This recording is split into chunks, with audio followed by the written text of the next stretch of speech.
Good morning. This is Gaming Perspectives with Saul and Jolene, and today we're talking about a good Monster of the Week game. Right.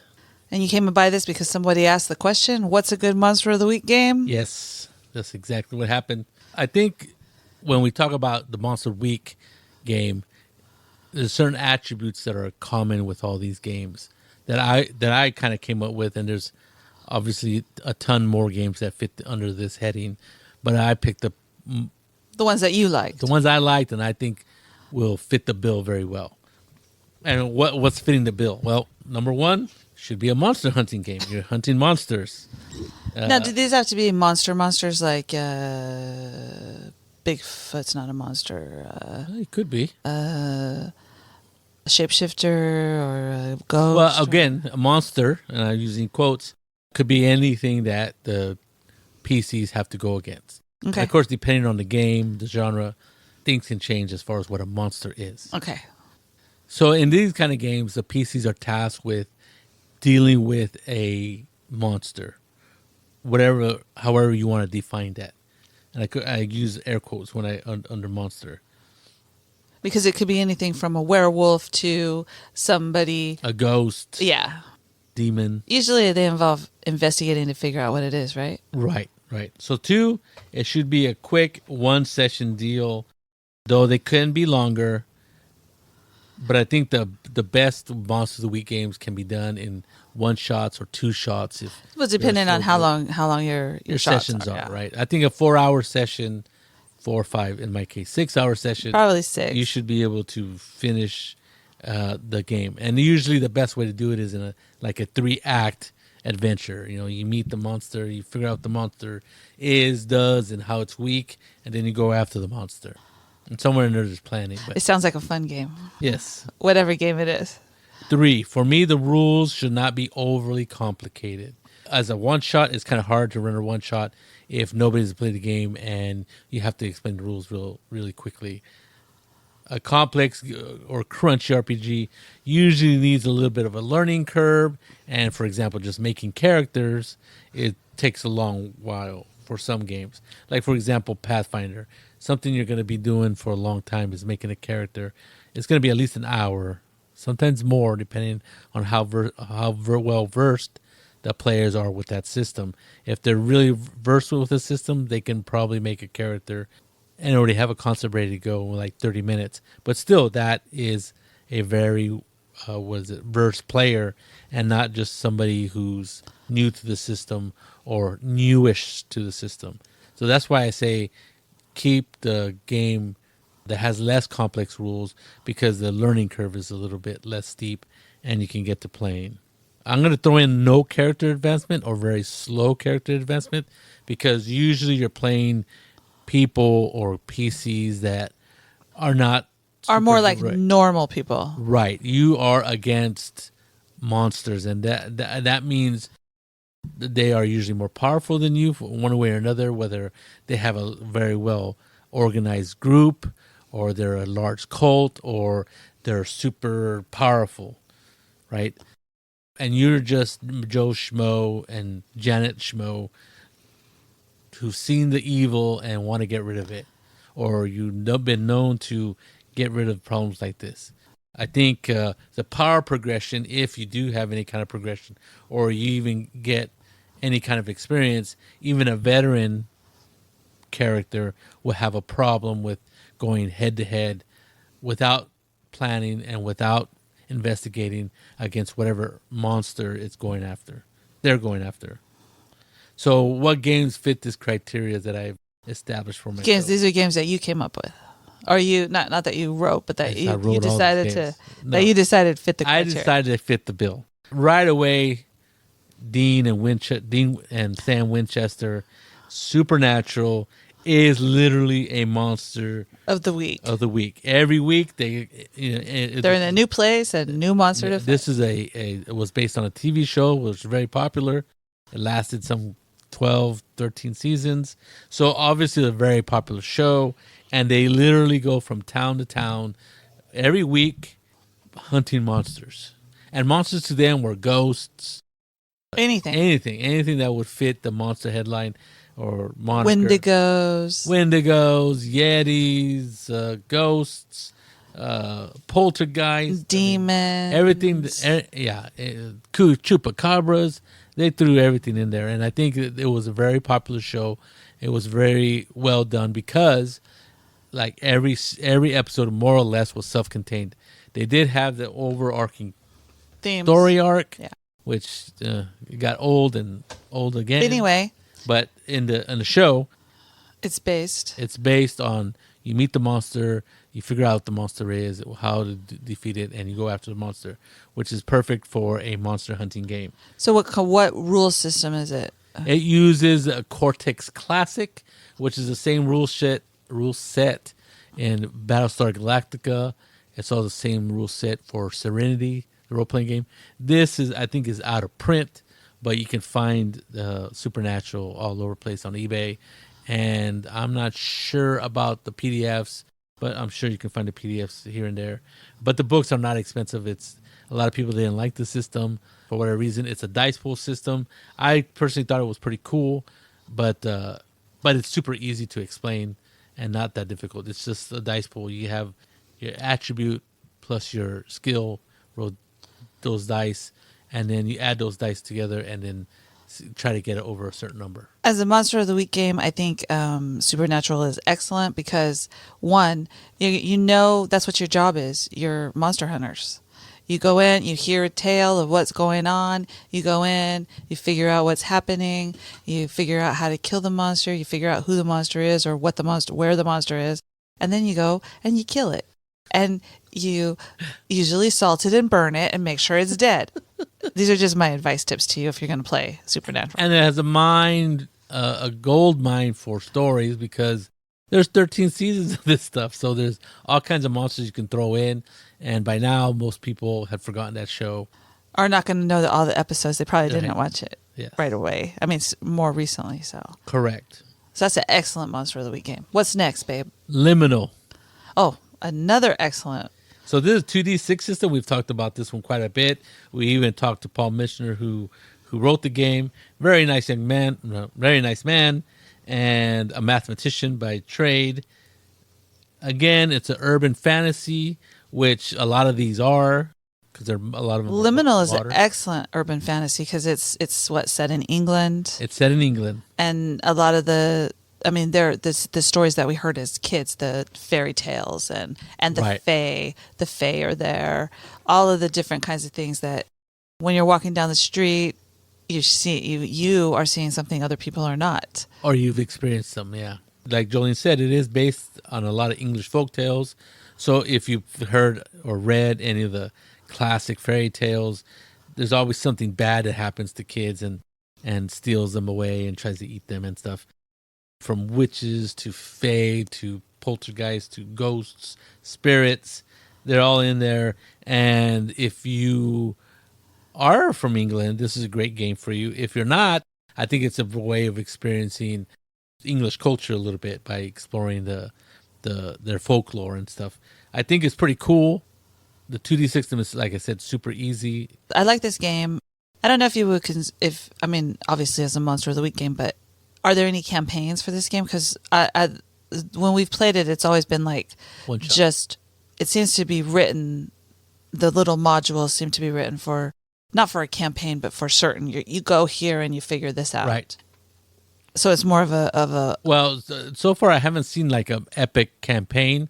They have a lot of adventure supplements, and the adventures are, like you say, they're short, Monster of the Week hunting kind of things. Yeah. They're called case notes. There you go. And notes implies that they're very small, and they are very small. And actually, they compiled a few of them because they were sold as PDFs. And I think I bought most of them. And they're all, very well put together. There's a lot, and I was going to mention, there's a lot of support as far as having adventures for this game. And this game is really cool because it's encouraged that you Google stuff while you're playing. Yes. It's encouraged that you look up stuff because the stories are there on the internet, right? The stories are usually based on lore from England. And you're investigating stuff, right? So you can figure out what's going on. That is very cool. And when we played that was the people that we were playing with. thought that was an amazing idea Right. to be able to do. Well, with the one we talked about was the Ghost of Glen Cove Yeah. adventure. Don't spoil it for anybody. No. But what happened is that I was explaining what happened, and then somebody asked, "Is this a real place?" I go, "Yes." And he goes, "Can I Google it?" I go, "Yeah, go ahead." And they're like, "Really?" I go, "Yeah."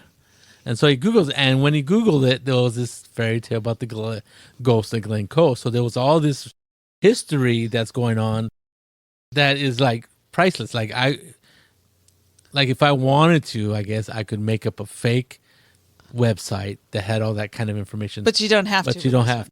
Not only that, if you're going to play Liminal, your character is very smushy or squishy. So even if there's a werewolf character that you can play. Yes. And that's probably the tank, as my son would say. But other than that, bullets are going to kill you. I mean, Sam and Dean Winchester have a trunk full of guns and weapons to kill monsters, right? If you're playing Liminal, you are probably going to want to use your wits and figure stuff out, because it's a little... I mean, Sam and Dean could get killed easily with the monsters they face. But they're professional monster hunters, right? Yeah, so they're professionals, and they have a slightly higher tolerance for damage and pain than a normal person you would think. It is based on a TV show, so there's that cinematic tough guy hero thing. Yeah. In this game, you're not as tough, except for the werewolf. You can be a werewolf character, but you also are going to come across vampires, or you're going to come across fae, not the nice, not nice little fairies that have little houses, exactly. But actual fae and so things like that. So it's a Monster of the Week game, but it's an urban fantasy kind of thing. This is more of a thinky game. It's not a game about blasting the baddies away like in Supernatural. There's other games where you can literally blast the bad. That's your job, and job is done. Right. Speaking of blasting your baddies to bits, I'm going to go back to a classic 1990s game, Dark Conspiracy. There's like 1, 2, 3 editions of this, maybe a 4th edition. And there's been clamoring for a new edition. It was crowdfunded. It went bust. But Mongoose has gotten the rights to it. So they're promised a new edition coming out in 2026. We'll see. But even then, all the PDFs are on Drive-Thru RPG, and you can get all kinds of Dark Conspiracy goodness. There's adventure books, there's setting books, there is just a lot of stuff. It's an excellent Monster of the Week game. And it's a blast your monster. Okay, for those of you who don't know, it is a near future game where society is slowly crumbling. And why is it crumbling? Well, there's all kinds of baddies involved. It's aliens. It's demons. It's ghosts. It's like a Cthulhu monster. Whatever you want is involved in the destruction of Earth, or this destroying of society, and it's really neat. And it's a really cool game. Most people don't notice what's going on, right? When you see what's happening, and you run into people who also see what's happening, then it's your task to take band care together of it. to help humanity. And it reminds me a lot of Supernatural, because you're the people who whatever the characters are, right? There's you can be anybody, right? And you may have a car full of stuff in the trunk to kill things with, that if you got pulled over by the cops, they'd go, what's going on here? Right. There's no what is it? You are not working for some organization or anything like that. So I think it's pretty cool. Again, a lot of these games, urban fantasy, I'm going to put that in this one under that same kind of category, but they're usually a group of normal people who are doing their damnness to try to defeat things that are much more powerful than them. And only through their working together, their teamwork, and their wits can you defeat the monsters. And in this case, it's also if you bring big guns to bear on the baddies. And I think it's based on the same system as Twilight 2000, 2.2 version. I think it's a GW game. I think that it's a really cool system. It might be a little bit dated now, but I think the background and the setting is what really sets this one apart from other games of this genre. And he only says that because it's one of his favorite games ever. Yes. I mean, that's all I gotta say is that the genre, much like Shadowrun, I thought the setting was really well done, was really exciting. It was written by Lester Smith, and I think he did a fantastic job on this one. I just can't wait to see what Mongoose does with it. But again, you can go out and either find the book on eBay or get the PDF, and it's an excellent game. It's definitely a setting worth reading, and you can convert it to anything you want. But I think the one that's with the rules does Works. a pretty good job. Yeah. Yeah, that's an excellent game. If you can get a hold of it, I would play it. And of course, there's Monster of the Week. There's a game called Monster of the Week. Imagine that. And it's a Powered by the Apocalypse. And then this one, you play high school students going after bad guys.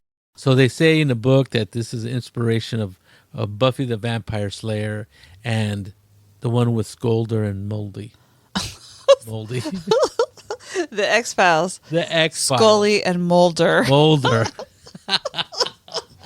Well, you know, I know some people don't. Well, the younger people won't recognize this one, but there used to be a magazine called Mad Magazine, and there was another one called Cracked, which was basically the same thing, different publisher, I think. And they would come up with these covers, and it was pure satire, right? They were making fun of everything, and one of them was Scolder and Moldy, right? And then they had a caricature of Mulder, and he had that big old chin, kind of like Jay Leno, and his eyes are all closed, and he goes, "You need to believe, Scoldy, you need to believe." And then of course she's the skeptic in the group, and it was funny. It's just funny stuff, and I still remember that, and that's why I called them Skull, and that's was the title of their TV show, Scully and Moldy. That's ridiculous. Like, come on, Moldy, we got to get out of here. First, let me explain to you why this is a so Monster of the Week, Powered by the Apocalypse. Well, of course, you Powered by the Apocalypse, super easy system. You have playbooks. I think in the book, and I think they might have a supplemental book, but in the basic book, you have 12 or 14 playbooks, which are different types of characters you can play. They're basically just templates. They give you all your skills. They give you your moves that you can do.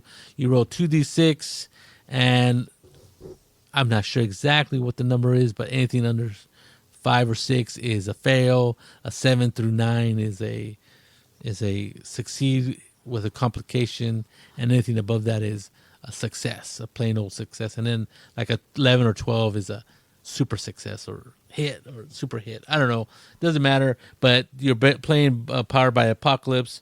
Like many of these, the player counts are usually seems to be written for a smaller group. I know it says 3 to 5, but I would say 2 to 4 is like a real sweet spot for Powered by Apocalypse games, because the larger the group, of course, you can bring more things, more skills, and more moves to the adventure.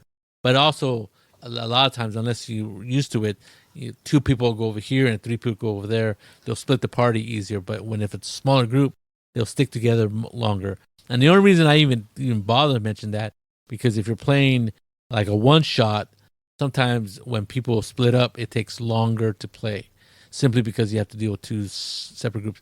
And usually they meet back together, but still, it's a good idea to, in this game, keep the counts low. So they're playing high school students, so these are monsters that come and try to attack the high school? Yeah, It's like werewolves. Zombies. Whatever. Think of Buffy. Buffy the Vampire Muffy. Buffy the Vampire Slayer was all about vampires, but you could imagine other baddies showing up. I mean, Well, there were all kinds of things I didn't watch the show. on Buffy. That was before my time, Jolen.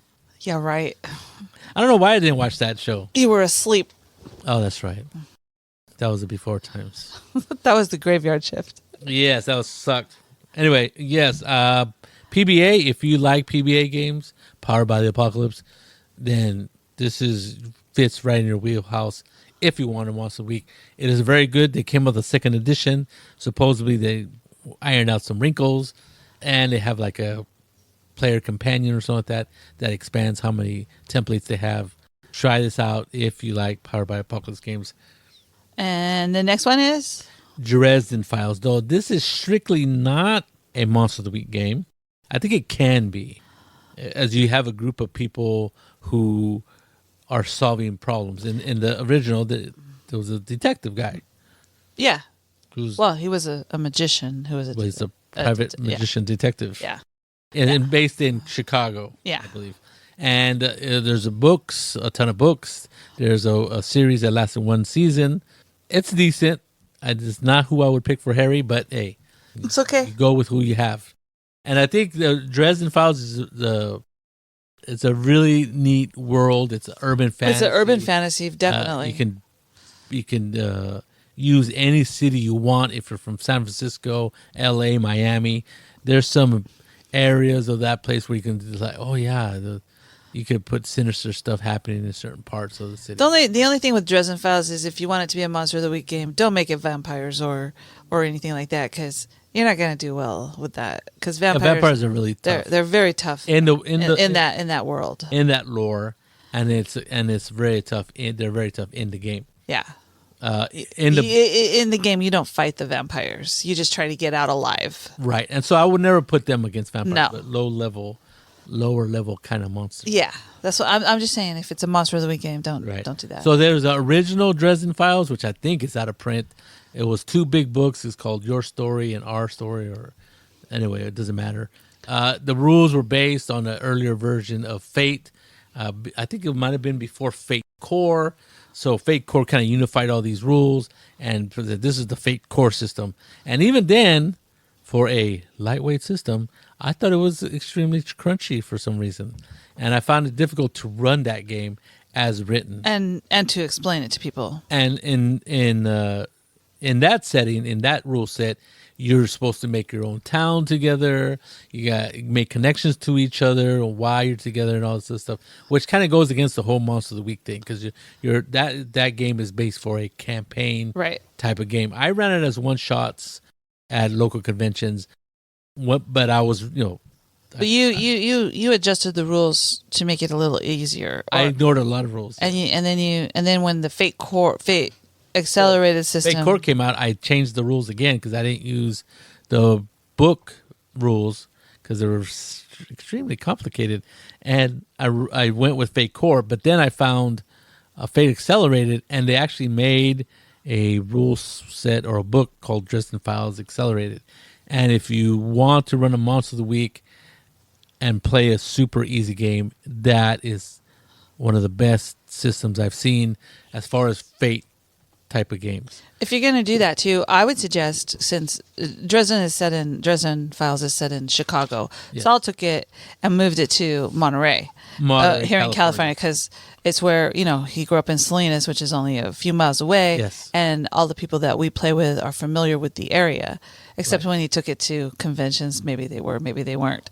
But for our friends, it was cool because there's a lot of mysteries around Monterey Bay, and you can throw in some kind of monster, like something mystic thing. Yeah, I'm thinking about La Llorona, the crying woman. The crying woman. Something like different kinds of things. And there's all kinds of cultures here. There's like Filipino, Mexican, Asian cultures in the Bay Area, of course American, and all those things are a great place. This mixing is a good place to bring stories from anywhere. And because everybody knew the setting, Monterey, everybody knows where the park is, Dennis the Menace Park, and they know that there's paddle boats there. Lovers Point. And they know where Cannery Row is, and everybody knows exactly the parking garage that you go and park at to go down to Bubba Gump's and stuff like that. So everybody knows where the stuff is. So my suggestion for you is, if you wanted to run that, like wherever you're from, make that the city, that whatever city it is, San Francisco, Seattle, New York, that kind of thing. Right. Make it your own if you're going to do that kind of thing, because it makes it more special for people. Yeah, and I think what I was really lucky, because people really bought into that when I ran it, and it was very fun to run in that setting because, like you said, I just said, "Oh, you're on Cannery Row." Oh, and people just everybody's been at Cannery Row at least a dozen times that we know. Yes, a dozen times. People go there every summer, twice a summer, and it's a place we know. And then locations near there, people know where Lovers Point is. People know where Moss Landing is, Santa Cruz. Salinas, the agricultural town, Watsonville, the strawberry capital, and all kinds of different places. Gilroy, the garlic festivals in Gilroy, garlic capital of the world. So there's all kinds of nice little places around the area that doesn't involve this huge city. Like I don't have to come to San Jose, Or you don't have to do something in Chicago when you don't know the history or know where streets are in Chicago. Yes, I'm like totally like, well, hold on. There's an L in Chicago. What the hell's an L? If you're from California, that's what you're going to say. But if you're from Chicago, you're going to go, what are you talking about? So is it an elevated train in yes. L? The L. I think they call it the L. I don't know. The only reason I know is because I watched a movie called The Fugitive back in the old days. Repeatedly, he's been watching. I like that show. I like that movie. Anyway, so Dresden Files, really cool system. Accelerated is the one you want. The other books, I would stay clear because they give you all the background, all the things you need in the Fate Accelerated. And it runs really neat. It's really quick. It's a no-brainer. I really like that system. Next is we're going to get a little deep lore. No. Right? Let's. World of Darkness. Oh, my. Now, I've only played one World of Darkness game, which was Werewolf on a late night at a convention. I actually had a blast. I actually had a fun time. It was very exciting. The second time, it was kind of weird. But anyway, that's the way it is when you hang out with werewolves. So they have a monster hunting game called Hunter. Now, there's a couple iterations of that. There's Hunter, Hunter's Hunted, Hunter. The newest one is called Hunter the Reckoning. And you got to say it that way because... So they're literally monster hunters. Right. You are normal, very squishy people who... are going up against the big bad are vampire. really upset about things that happen in their lives and how monsters... have destroyed it. And then they are going after them with a vengeance. Now, you have some tools on your side. So you're thinking like, what, Blade, was he a vampire? Yes. He was half vampire. Yeah. He was a daywalker. But that's the kind of... No, even worse. You're talking about... Oh, I can't think of anything right now. Like Carl Koshak. If you go way back to that. But though he was just a photographer. and of course, because we're dealing with World of Darkness, you got to find a more angsty reason to go after. You got to tell them what the TV show was called so that if anybody wants to look it up. Was it the What's it called? Kolchak File? No, it was... Oh my God. The Night Stalker. That's what it was called? Yes, The Night Stalker. Oh, it was one in the 60s or 70s? 70s. I watched it recently, part of it, and I was like, okay, this scares me. And because it was pretty good. Because he's this older, Gavin McLeod? No, I don't know. Anyway, the actor, he was an older guy. Oh, well, he was probably in his 40s or 40s. And he's a photographer. Right, doesn't have a gun or anything, and he's going and he's chasing down these stories that you would see in what do you call those magazines, supermarket tabloids, tabloids. Right? There's a monster in the sewers, a swamp thing, a gator guy, and so he it was like the X-Files before the X-Files. So he go with his old chromatic or whatever with a flash, and he's like flashing these things, and that was his weapon, right? And it was very entertaining. But let's say you a little bit more angsty person, right? Instead of a reporter, this person got wronged or a vampire killed somebody. Right. Stole their mother or something. Yeah. And you are mad as heck. Of course, it wouldn't be World of Darkness if you didn't have your own problems. You gotta have problems, yeah. So this game is really heavy on the lore, and probably not a Monster of the Week game because I'm really going away from the idea of a real quick pickup game, because making your character is very personal, right? You're making a character with all these ambitions, motivations, flaws, and that takes time, right? That's just, I'm sorry, but you got to think about your character and what you did before you became a monster hunter, and you were basically like just a normal Joe. I think I would, if I had to do that, I would take one of my friend Morgan's, his pick, and I'd go, okay, I'm just going to pick somebody that I could play. Like the Terminator. So, if you don't know World of Darkness games, it seems like everybody but me and my friends played World of Darkness games, much like Call of Cthulhu. It uses a dice pool system, D10 dice pool system. Usually, you have you have an attribute from 1 to 5, and you have skills from 1 to 5, and that's how many dice you roll. And you have to roll a 6 or above for successes. The more successes is good for you, right? And this I remember from playing Werewolf. This is a long time ago, probably at DungeonCon. Anyway. Probably over 20 years ago. Anyway. Maybe not 20. Anyway, pretty long time ago. And maybe over 20 years. It's 2025. And the word I said was anyway. Anyway, which I thought was ingenious is that to make your character, to represent what your character number is, instead of writing down the number 1, 2, 3, you have these little dots that you fill in. So you got 3 dots, that's 3 dice. You got 3 dots down here, 2 dots in your skill, you add those dice. And so you just rolling D10s, you need a 6 or higher for a success. The tougher the thing is to do, the more successes you need. Seems super simple. Like I said, I remember playing. It seemed like it was an easy thing to do. Not easy thing to succeed, but an easy concept to pick up. I think World of Darkness games like Vampire, Werewolf, Hunter, it has a lot of political things in it, like, political court intrigue kind of stuff, right? Because yes. You have history and lore, and you belong to a society. Even as a hunter, you probably belong to some society. Well, you're just you're a group of people that, for whatever reason, much like Liminal and much like Supernatural, you're together because you all have this general hatred for the bad things, and you basically are so messed up that you're willing to just go after them no matter what the consequences are to you. So these people are usually flawed in various ways. Yeah. And not as probably the most flawed characters that you're going to play compared to every other game. The high school, Monster of the Week, almost no flaws. Dean and Winchester, But this one definitely, there's definitely going to be some. I don't know why you would pick this one as a Monster of the Week game. I really think I just like the idea of a deep lore and going after monsters, and I think I just had to include it because I hardly ever include World of Darkness games, and I thought it fit the bill in a certain aspect as far as you're hunting bad things, and you're hunting bad things that are really more powerful than your character combined. So you got to be sneaky, you got to be smart, you got to know find out the weaknesses. You need to make a good plan. Good plan, try to stick to the plan as much as possible. Though usually plans go out the window as soon as you step out of the car to attack or whatever.